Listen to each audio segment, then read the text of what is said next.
नमस्ते। चलिए सीधे इस विश्लेषण में उतरते हैं। आज हम एक ऐसी यात्रा पर चलने वाले हैं जहां प्राचीन पौराणिक कथाएं और आधुनिक विज्ञान आकर आपस में टकराते हैं। हम बात कर रहे हैं रामेश्वरम मंदिर की।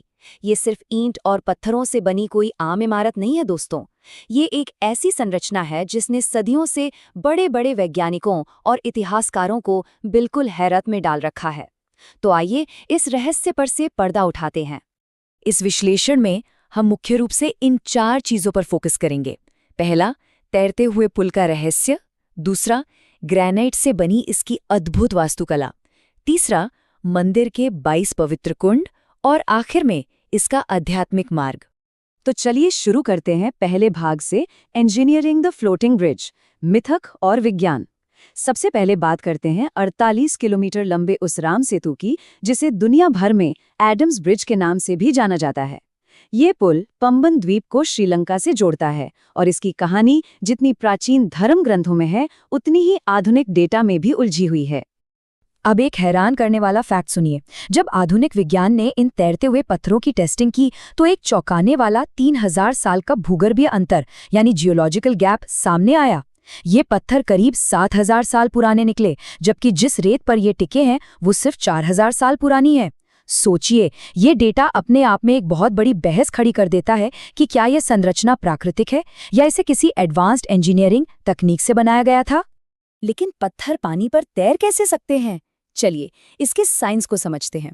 वैज्ञानिक भाषा में इनकी तुलना पमिस स्टोन यानी झामा पत्थर से की जाती है। दरअसल जब ज्वालामुखी का गर्म लावा तेजी से ठंडा होता है तो उसमें हवा के बुलबुले यानी एयर पॉकेट्स फंस जाते हैं। इससे पत्थर की डेंसिटी बहुत कम हो जाती है और नतीजा वो आसानी से पानी पर तैरने लगता है। लेकिन कहानी में असली ट्विस्ट यहीं पर है। रमसेतु के पत्थर नॉर्मल प्यूमिस स्टोन्स जैसे बिल्कुल भी नहीं हैं। इनमें ऐसी अनॉमलीज हैं जो किसी का भी दिमाग घुमा दे। पहली बात, ये पत्थर नॉर्मल पत्थरों जितने ही भारी हैं। दूसरी बात, प्यूमिस पत्थर पानी में कुछ समय बाद आखिरकार डूब जाते हैं, पर ये वाले हजारों सालों से तैर रहे हैं। और तीसरी और शायद सबसे चौंकाने वाली बात, रामेश्वरम के आसपास पिछले हजारों सालों में किसी ज्वालामुखी का नामो निशान नहीं रहा है। तो फिर इतनी बड़ी तादाद में ये पत्थर आए कहाँ से? इस डीप मिस्ट्री को सॉल्व करने के लिए हमारी मॉडर्न स्पेस एजेंसीज ने भी फील्ड में एंट्री मारी।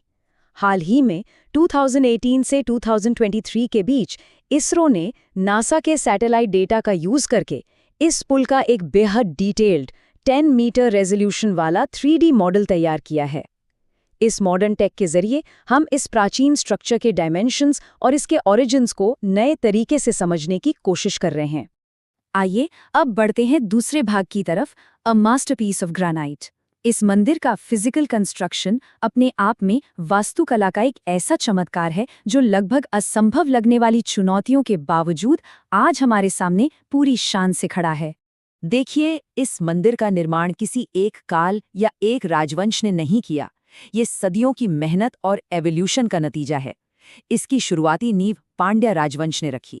उसके बाद वर्ष 1173 में श्रीलंका के राजा पराक्रमबाहु ने इसका मुख्य गर्भगृह बनवाया। और फिर 17वीं शताब्दी आते आते सेतुपति साम्राज्य के शासकों ने इसको एक मैसिव स्केल पर एक्सपैंड किया और वो विश्व प्रसिद्ध गलियारे बनवाए जो आज हम देखते हैं। ये एक परफेक्ट एग्जाम्पल है कि कैसे अलग अलग दौर के लोगों ने मिलकर इस मास्टरपीस को लेयर बाय लेयर तैयार किया। पर अब यहाँ माइंड में एक बहुत ही लॉजिकल सवाल आता है।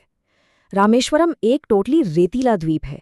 वहाँ दूर दूर तक न कोई पहाड़ है और न ही पत्थर की कोई खदानें। तो ऐसी जगह पर इतने विशाल पत्थर के मंदिर का निर्माण आखिर हो कैसे गया? ये लॉजिस्टिक्स और स्पेशल प्लानिंग की एक ऐसी चुनौती है जो लिटरली किसी को भी हैरात में डाल दे। इस चुनौती का स्केल एग्जैक्टली कितना बड़ा था, बस इस नंबर पर गौर कीजिए, 1212। मंदिर के तीसरे गलियारे यानी कॉरिडोर में ग्रेनाइट के प्रिसाइजली 1212 खंबे हैं और इनमें से हर एक खंबा लगभग 23 फीट ऊंचा है, जिसमें बेहद बारीक और खूबसूरत नक्काशी की गई है। स्केल और परफेक्शन का ये पैमाना कंप्लीटली माइंड ब्लोइंग है।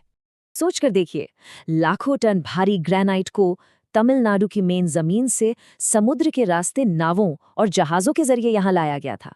और वो भी तब जब कोई मॉडर्न मशीनरी, क्रेन्स या हेवी लिफ्टिंग इक्विपमेंट एग्जिस्ट ही नहीं करते थे।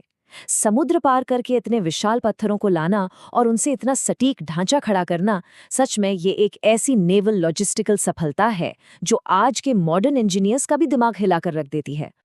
अब हम आते हैं तीसरे भाग पर, द 22 सेक्रेड वेल्स, एक जल विज्ञान चमत्कार।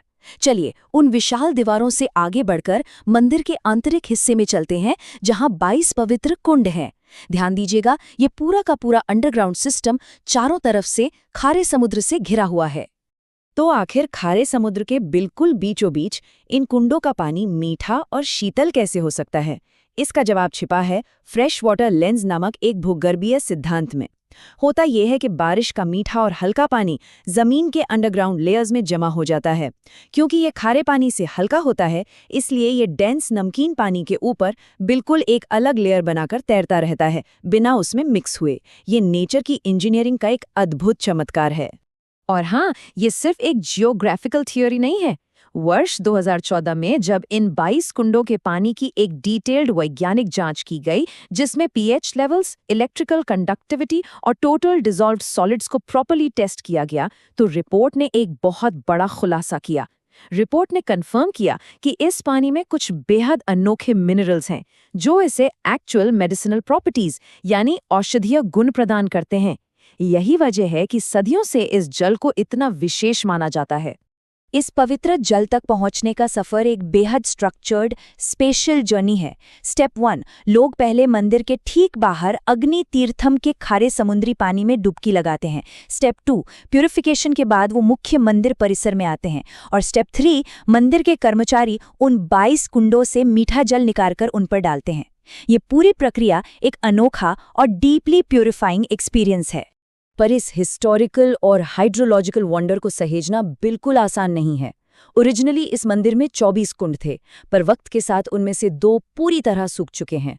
आज के समय में हमारी सबसे बड़ी चुनौती इस प्राचीन अंडरग्राउंड वाटर सिस्टम को प्रोटेक्ट करना है, ताकि हर साल जो करोड़ों लोग यहाँ आते हैं वो इस धरोहर को अनुभव कर सकें। यहाँ जल संरक्षण सिर्फ एक अच्छा आइडिया नहीं, बल्कि सर्वाइवल की एक एब्सोल्यूट ज़रूरत बन चुका है। अब हम अपने चौथे और अंतिम भाग पर पहुंच चुके हैं, पाथ टू स्पिरिचुअल एनलाइटनमेंट। भूगोल, विज्ञान और वास्तुकला के इन सभी एलिमेंट्स का आखिर अल्टीमेट पर्पस क्या है? इस पूरे कॉम्प्लेक्स का एक गहरा आध्यात्मिक सफर है। इस मंदिर के आध्यात्मिक पहलुओं को समझने के लिए हमें 3 खास तत्वों को देखना होगा। पहला, शेषनाग की गुप्त स्फटिक मणि, जिसके दर्शन सुबह सिर्फ 4 से 5 बजे के बीच यानी ब्रह्म मुहूर्त में होते हैं।